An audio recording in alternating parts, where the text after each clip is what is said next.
Well, for many years, many years, we used to run wargaming tournaments outside the shop, even before we had a store, and they were called Lords of War Tournament.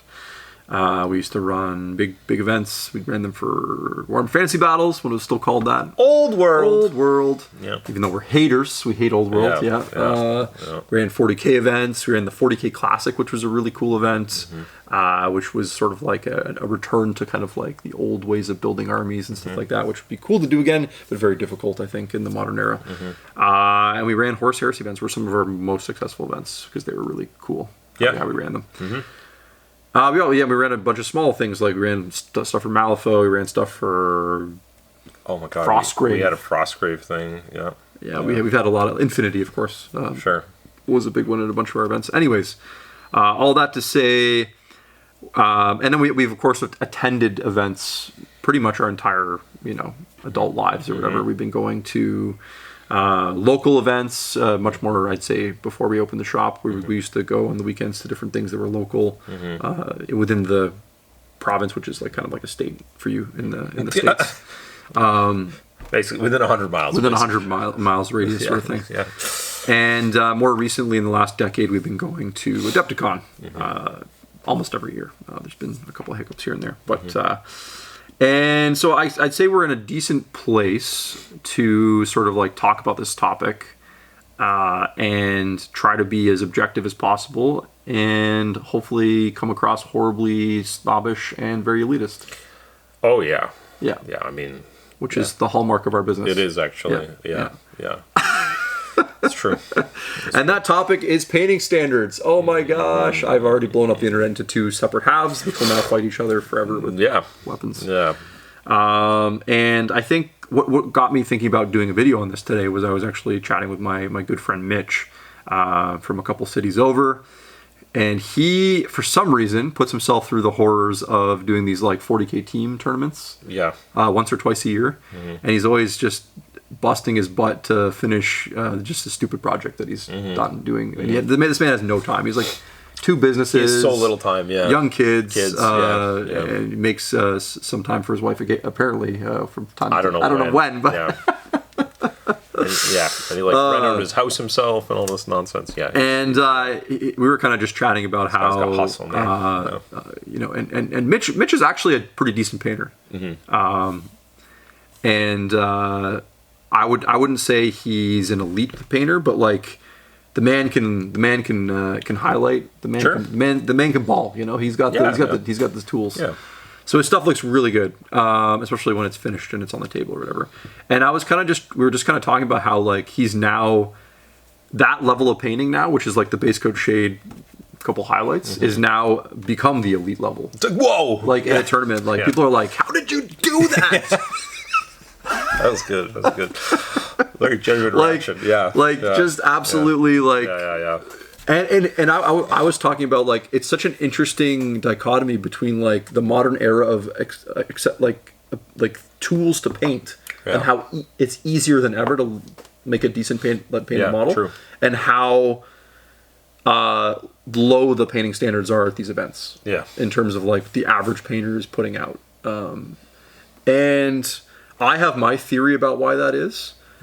I'd love to hear what yours is, obviously.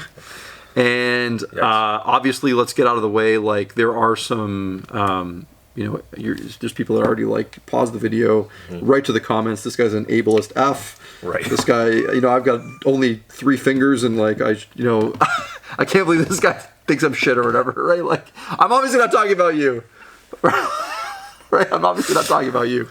I paint with my mouth, and that's all I can do. And yeah, sure. Yeah, so obviously there's an accessibility thing to it. Not like, sure.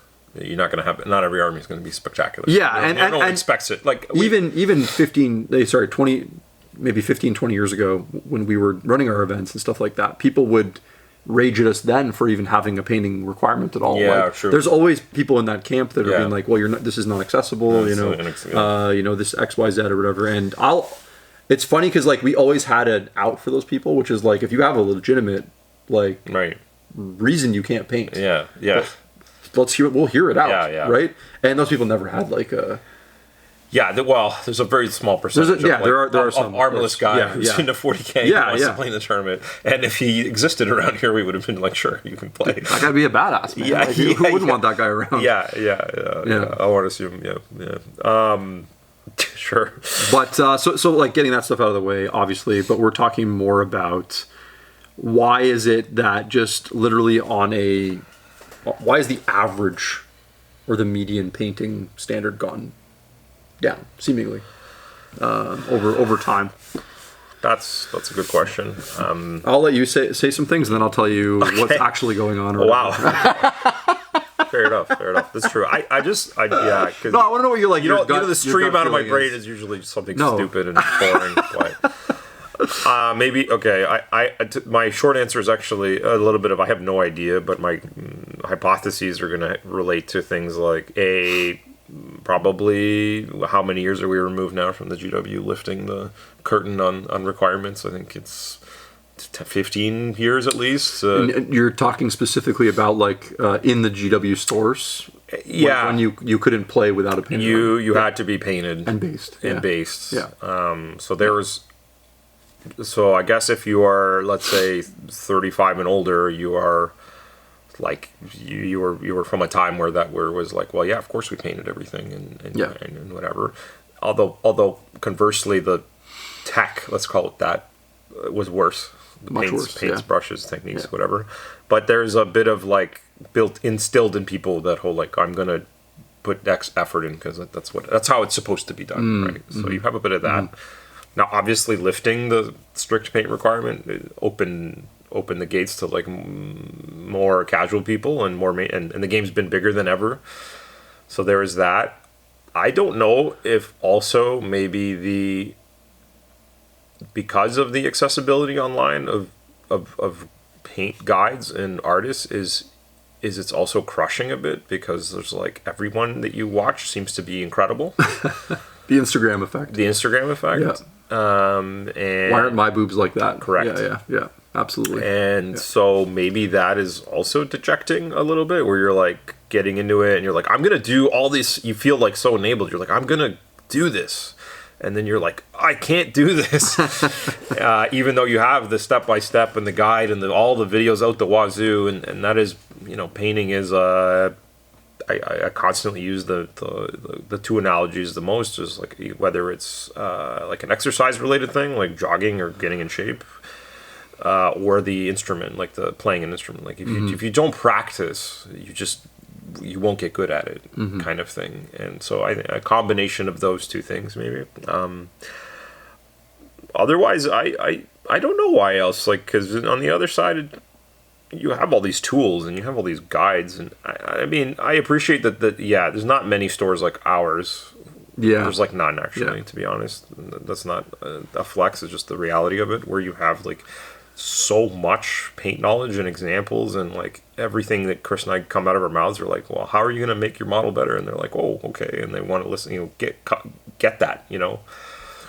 Maybe the Games Workshop's also moving to like a leaner, meaner, like less staff in each store and having more like generic staff that are just like good salesmen is a factor too. They're not like fostering and growing, or you don't have as many skilled artists working as managers potentially. Like I don't know. Like it's those are all really good. I think things. I think that because I think it is multifaceted. I think there's a lot of things that have contributed to that.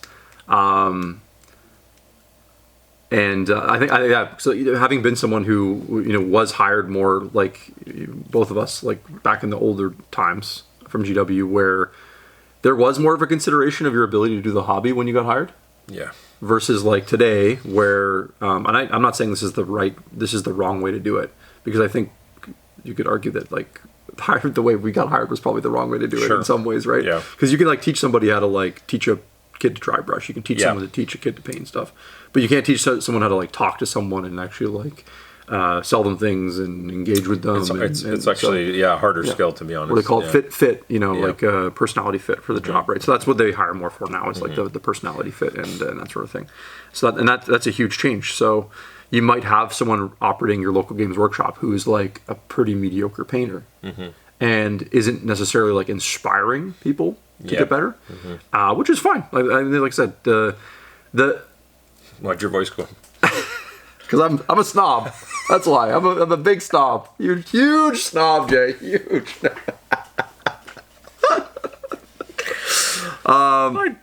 It's fine. And that kind of leads me to my sort of general thesis about it, which is there has been a concerted shift, specifically with the war games, towards a more match play focused style of play. And that has kind of dominated the sort of hobby culture or zeitgeist for the last 5 years or so. Maybe a little longer even, because it's been building to that slowly over time. And I think that means that people are clicking more on that stuff. There's more Warhammer community articles about like the gameplay. There's more sort of like battle report videos and that sort of stuff. And people are consuming that side of things. And the people that are attending these events, I think, maybe rightfully so, are more focused on the gameplay. And it's not a balance of game and hobby anymore. It's I have to paint to do the game part, and so they're doing the bare minimum required for whatever that level is, right? It's like a checkbox versus like a fusion of, the full hobby, right? And I think that would be my biggest hypothesis is that it's just people following the lead of what they see. Yeah, and further to that, and going on about the events we used to run. So in that era, when it came out to handing out awards at the end of the weekend, we'd have painting awards. There would be awards for the best general, which is person who just won all their games, and then the one that was the most prestigious was the overall award, which was like the person who like not only did they win like all their games, but they painted their army really pretty well and were good sports and all that. And I feel like in today's day, when it comes to reporting back after an Adepticon or a Nova or an LVO, nobody cares about the overall guy. No, it's just battle points. They just want to know what the best army was and who crushed. Yeah. And that's the shift that's occurred. Is it no longer matter, or people don't seem to care as much. They're like, yeah, that's great. That guy's good at everything, whatever. But I want to know about the guy who the better player, perfect scores, the better player, right? in every game, so that's it. That's probably it. Yeah, I would have to agree there. That must be like a big time factor for sure. And look, and let's add to it the fact that like this generally should work out better for Games Workshop. Sure. Right, like of all the I don't want the guy to not buy the mini because he doesn't finish painting his other. Yeah, exactly. Stupid. Right. Yeah, no, exactly. Like I don't want that either. As a store owner, you're like, this is like completely like shill hat, full on turbo mode or whatever. The thing's like fully in turbo mode, pointing at it or whatever. Is like the ideal customer basically like takes their models home, builds them, doesn't clean the flash off them. What? Yeah. But, oh no, sorry, you're right. No, no. Hear me out. I think we can argue about this, but so builds them, doesn't like clean them properly. Okay. And then just slams on a primer and some contrast paint. Yeah. Puts them in the finished cabinet, and then goes back to the hobby store. Sure. And the reason that person is probably the ideal is because they're finishing their models. So they have no. Why'd you do that? Why'd you do that? Why'd you do the bunny ears? Is it Easter? It doesn't mean anything. It's just, sometimes you just gotta. And are you making fun of my disability? Jeez. Sometimes I just do that. You just got a twitch in your fingers. Yeah. Twitch. You're just derailing me today. Massive derail. That's your favorite customer. My favorite customer. No, but they don't have any hobby debt. They finish their miniatures and they buy paint. Sure. They buy contrast paints, which is the most expensive. They do, and I was going to say tall jar, but they're more like medium jars now. And hopefully spill them occasionally. This is way too much of an insight into the dark minds of a hobby store owner. Oh my god! Do I got to bring up photos of my kids? phone. They gotta eat, I need you to spill, you know much... buddy. I need you to take that Black Temple home and spill it for my kid, for Timmy. Spill it for Timmy. Come on. We're trying to build the college fund here. We're trying to build the college fund. Spill it out. Pour it out. Oh my god. Yeah. Oh, That's it's, great, it is off the rails. It's off the rails. No, Jay was about to say that his favorite customer is actually the one that just takes home the box, puts it on the shelf, and then just moves on with their day or whatever. Bless those God people. bless. God bless. They buy it for FOMO reasons only. The stock goes up. The stock goes up. Yeah, man. Oh gosh, we have too much fun here. If you don't buy it, then Yeah. what are we at? You know, what are we doing here? Well, I do like knowing that I have it. That's nice. Sure. It's like your fire dragons, you know? Yeah. It's like Schrodinger's cat. You're like, They're still wrapped behind the till. but you know you have them. Customers sometimes spot them and they're like, "Could I buy those?" I'm like, "Nah, You know? those are mine." They're like, "But it's been there for 7 Oh months." my god! I know. You know the worst part? I think I've told this story on the channel already before, but like I always get so annoyed with Jay's like smog thing, where he massive hoards or whatever. So he'll like new release comes out, he's like, "Well, I want all of them, so I'm gonna get them." And I'm like, "But you don't need them right now." And he's like, "Yeah, but they're probably gonna be sold out, and you can't get them anymore." I'm like, "For okay, for that long, eh?" He was so shook when And I got I was super shook. all the aspect warriors Times two? and times 2 because you need 10 obviously, Yeah, that's true. and their accompanying Phoenix lines. He just made a pile. He was like, "Yeah, this is $700 This is mine." Yeah, and I put it, and it's just there are there. many like it, but this is mine. And yeah. every now and then I'm like, "This is great," and they put it back. Yeah. No, you know, to Jay's credit, he will get to it at some point. Yeah, he does get to his stuff. Yeah. 10 Hawks. But and the funniest part of this though is like how wrong I was, because you still can't get fire dragons, and it's been like 8 months or 7 months. You may or never something. get them. So I'm like, I hate that he's right. I hate it. I hate it. This is why people have FOMO, because of fire dragons. Yeah, buy it if you see it, I guess. Yeah. Yep. That's the only way you'll be safe. You need your little gold pile that you can tuck into at night or whatever. Yeah. Don't open my Saturnine box. There's Wow. if you, I should. I'm not gonna do it. I should bring it out. Like you'll open it and be like, "Oh my god!" There's a wrapped box of assault marines that I've tucked away inside this. I'm gonna need these soon. Oh, Not man. right now, but soon. Yeah. That's amazing. Yeah. But yeah, so I think So just kind of 40K is too competitive. No, one it's not cares too about competitive. painting. I think just like to wrap up this So- painting video that's not about painting anymore. Painting quality is I think it's been really good for Games Workshop, because they basically said like, look, we don't care how you enjoy your hobby. You can you bought models from us, woo! Basically like woo, you know, like so they're happy, we're happy obviously at the shop. But I think like our commitment has always been beyond that, right? Is like we want people to feel fulfilled, and we want them to feel like what they're buying, that they're actually getting something out of. So like our mission is always to help people.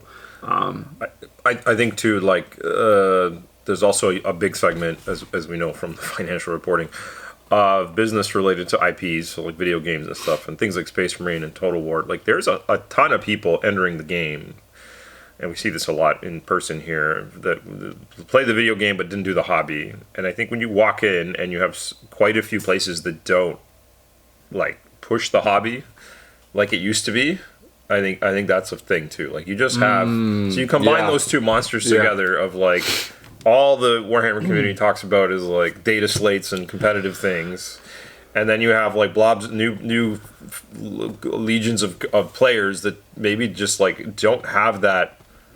You know, they roll in and it isn't that whole like like you're gonna paint this, right? Like I think a lot of them have the intention to, but it just doesn't like, and so you see that kind of slowly dropping in my opinion. You know, it's.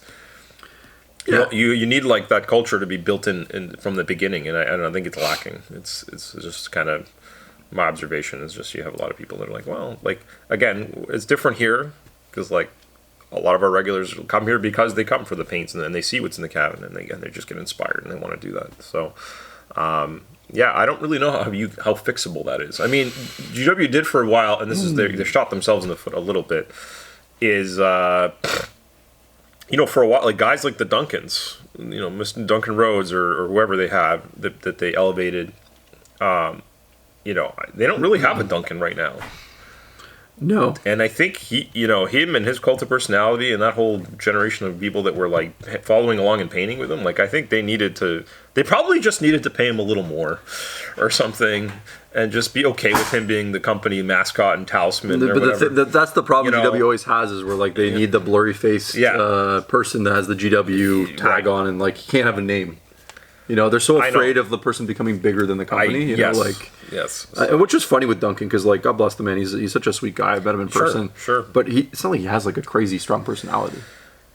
No, but that's the best part. Yeah. That's why they should have kept him. You as the viewer are like, this is just a guy. He's just a dude. And he's polite and he paints nicely and I can follow the steps and he's funny sometimes, and that's like, that's it. That's all you need. He's just British.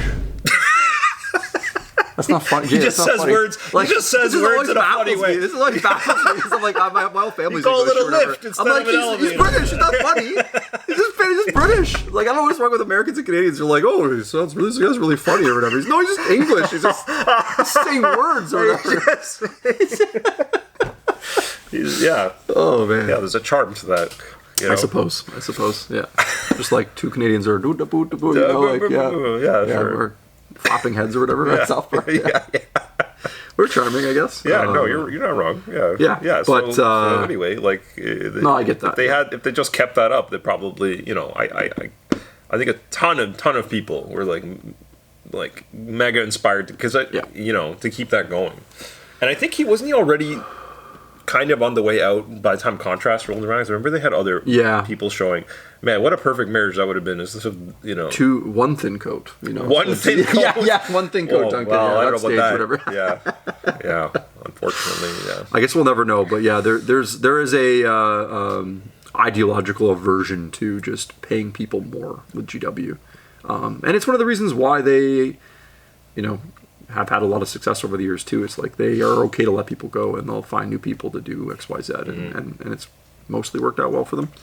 But you do wonder that with that one if they did let that get away. Yeah. You got me with that British thing. All right, let's wrap this up before Jay has a chuckle fest again here. Thanks for watching so much. What do you guys think at the events you've been to? Look, I don't want to. It's not that I don't want to hear from you if you're new to the hobby, but like if you've only been to tournaments for the last couple of years, you're not going to necessarily have the where it came from, where it is now. How do you? Let's rephrase that. How do you feel like it is? Do you feel like it's okay? Would you like to see the painting improve a little bit? Or if you've been in the hobby a long time, have you seen the decline in kind of like painting standards like we have noticed over the years as well? So let us know based on your years of experience in going to events and stuff like that, not just your comment. Let us know how long you've been doing it for too. Thanks for watching. Take care. We'll see you next time. Bye. And like and subscribe. Yeah.